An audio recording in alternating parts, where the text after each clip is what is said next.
KGF 2 or say Pushpa and all this, or say RRR for example. But at the same time, they're also having that emotional connect. So it is very important, no doubt about it. Ambition is important for you? It is very much there. Okay. That and is how do you very define much ambition? I do have ambitions of doing a lot of work, because if there's anything about this whole thing that I love, it's the work. You have seen unprecedented sort of success, say, with a film like Ashiqui 2, for example. As an actor, all you can do is your best. Quite a few ups and downs in my career. Hi guys, I am Aditya Roy Kapur and you're watching me on Bollywood Hungama.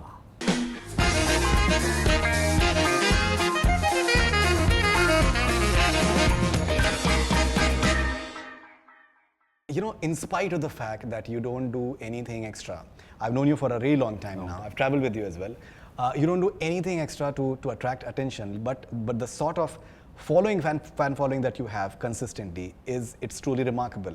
You're a reluctant social media presence you have, but still that you have a crowd that is very shrill for you. I've personally experienced that in Chicago when that doctor lady had I think really she was very excited to see you. Yes. And so how do you respond to this? Do you think that it's all your on-screen persona, or the fact that there's a certain image that your fans have of you, and they just respect that? I think I consider myself very fortunate, and like you said, to have fans that support you through thick and thin. I've had quite a few ups and downs in my career. The fact that they've stuck around is something that means a lot to me, and those are the places where I think as an actor you even draw from when you're down, and I think it means the world to me. One of the main reasons I got into social media was so that I could reciprocate the affection that they show me, so that they, at least in some way, every now and then I can show them that you know I care about that support. So that's invaluable for me. Yes, I am in a sense a reluctant social media presence, and I do tend to be pretty I don't do that much PR, but that's just because I guess it doesn't come naturally to me. I don't tend to think about ways to promote myself. It's just not a bent of mind that I have. Right. Mainly concerned with the work. I love going to set, and that's pretty much what makes me happy. Right. You know? Okay, but at the same time, you have this ambitious streak, which is reflecting in your work consistently. That you're trying to push the envelope. I think with every passing film, there is that extra effort. I think the way you push the limits. Maybe say, I'm just talking about your last film, say Malang, for example. Sure. It was something, you know, you can see the effort that the guy is putting in, and now I think in terms of whatever you're doing in terms of physicality and the efforts as far as Om is concerned, that is there. So that ambition is important for you. It is very much there. Okay. And how do you define ambition? I don't know if I can define ambition. Okay. What is your I think what you definition? say, what you're saying, I think is correct, and it's because for me, I want to keep pushing myself as an actor into places that I have not been. As a viewer, I watch a variety of films that I love, and I feel like there's so much more to explore. I have wanted to do action for a while. I got a taste of it in Malang, and I wanted to do more. Right. And sometimes as an actor, you have to be lucky enough for the right script to come into your life at the right time. But I do have ambitions of doing a lot of work, because if there's anything about this whole thing that I love, it's the work. I love what it takes to get into a film, and I'm most happy on set. It kind of takes me away from monotonous life. Otherwise, it's an escape for me, and I love that. So for me, I consider myself fortunate that I've been able to find something that I feel is a passion and a calling. And then the idea is to just keep pushing it and pushing the envelope, pushing myself, and finding new things that I can do. So when you see the on-screen avatar of yours over here, how do you respond? What is the personal first reaction when you saw the promo and the posters? Of course, I had shot for it all, so I knew in a sense, what to expect. Right. But yes, for me, I was excited. There was more trepidation about how would it be received. I think, as an actor, all you can do is your best, right? And I felt like we didn't leave any stone unturned in terms of what I needed to do to look convincing and to play the part in the best way I could. I did the training. I did the whole 9 yards. And for me, it was more expectation about now. is it going to be liked? Am I going to be accepted? Because it is a new kind of avenue I'm going down. This is an out-and-out action film, never done it before. So for me, it was more about acceptance from the audience and what they would think of it. Because we put the work in and we're pretty happy, you know, but what's important is that the audience is. After Malang, I think this is a slightly bulkier version of yours. I think so. Yeah, so what different did you do in terms of your training and diet? This one was tougher in a way because I had to do a lot of action training for this. Right. Action for screen is a whole different thing from fighting in real life. It's a different grammar altogether. So I think Ahmed sir and Kapil were very clear that they wanted me to do everything that is in the film. So I did 4 months of action. Now what happens with action is you lose muscle. So it's like the antithesis of bodybuilding. So I had to get big and simultaneously learn action. So it was a pretty tough thing for me because I was doing 2.5 hours of action in the morning and then going and losing that muscle and then like putting it back on in the evening, not building up from there. So it was a matter of keeping the meat on the bone, so to speak, somehow or the other. So it was a little more taxing, a lot more taxing actually than Malang, because there I was just going and lifting and coming on set and just like, you know, this was more physically trying, but also more rewarding, you know. No, it looks like. I think the on-screen avatar definitely looks like. Now you have seen unprecedented sort of success, say with a film like Aashiqui 2, for example. Okay, I think मेरे ख्याल से उस तरीके की कामयाबी बहुत rarely लोग देखते हैं, जिस तरीके की आपने एक्सपीरियंस करा है. So after experiencing that, for example, I'm sure that you must have had some idea that what is it that people really respond to.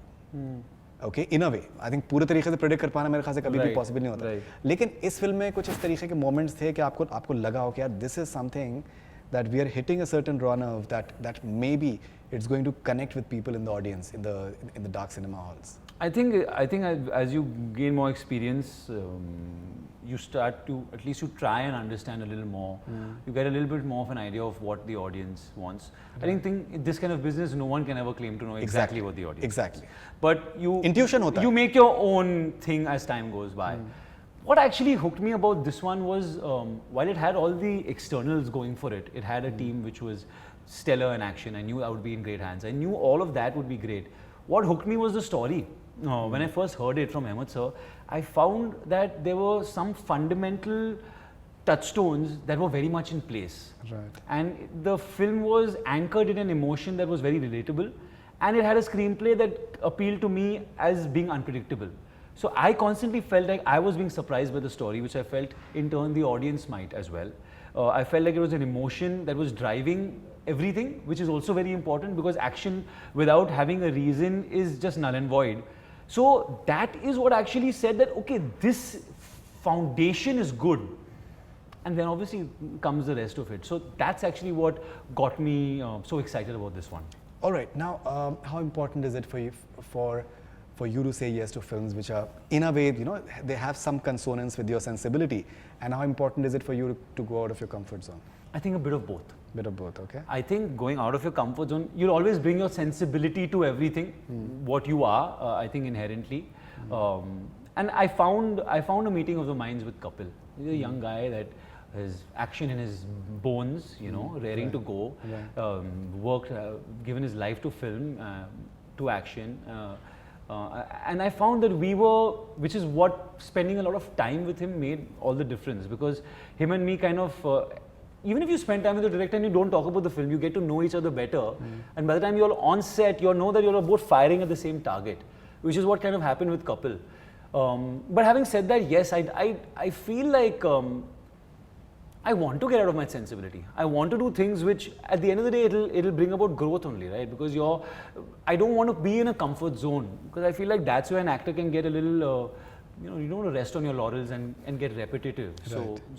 So in a sense, I did want to go into a space which was of a different type.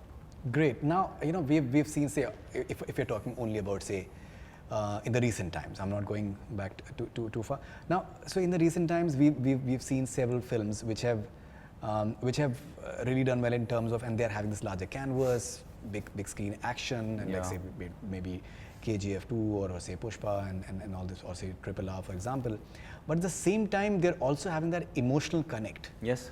Just having that high octane action is not necessarily going to get you the box office numbers. Correct. You also have to have that emotional connect. How important is that for you as an actor when you're doing a film like say Om, for example? That's actually everything. I think that's the crux of it.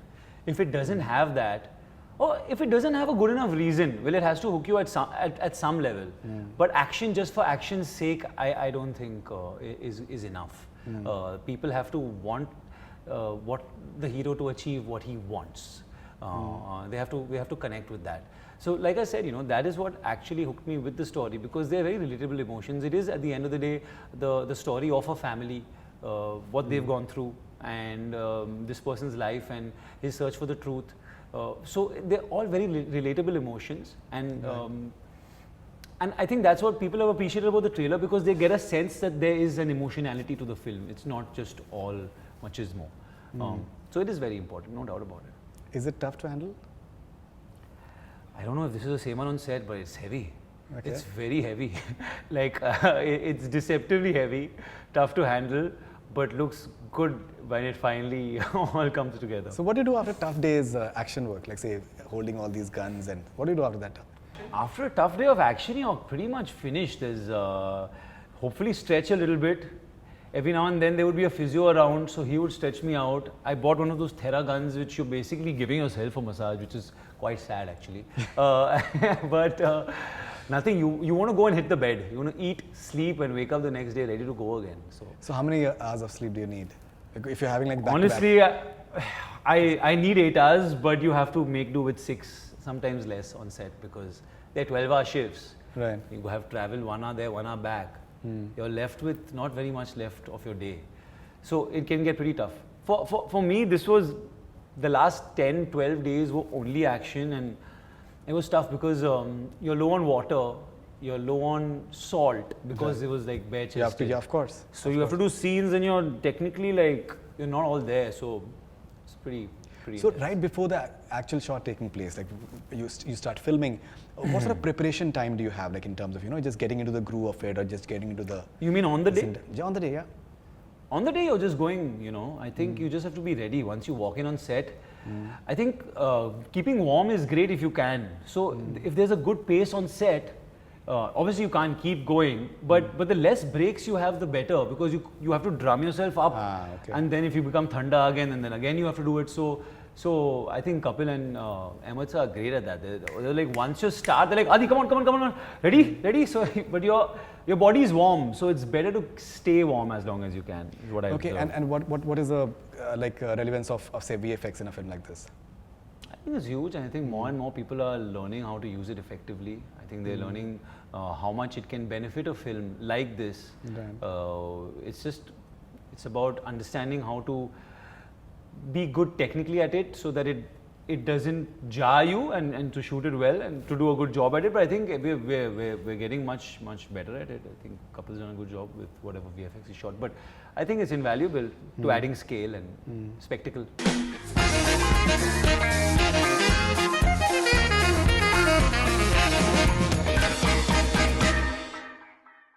Hi guys, I am Aditya Roy Kapur, and you're watching me on Bollywood Hungama.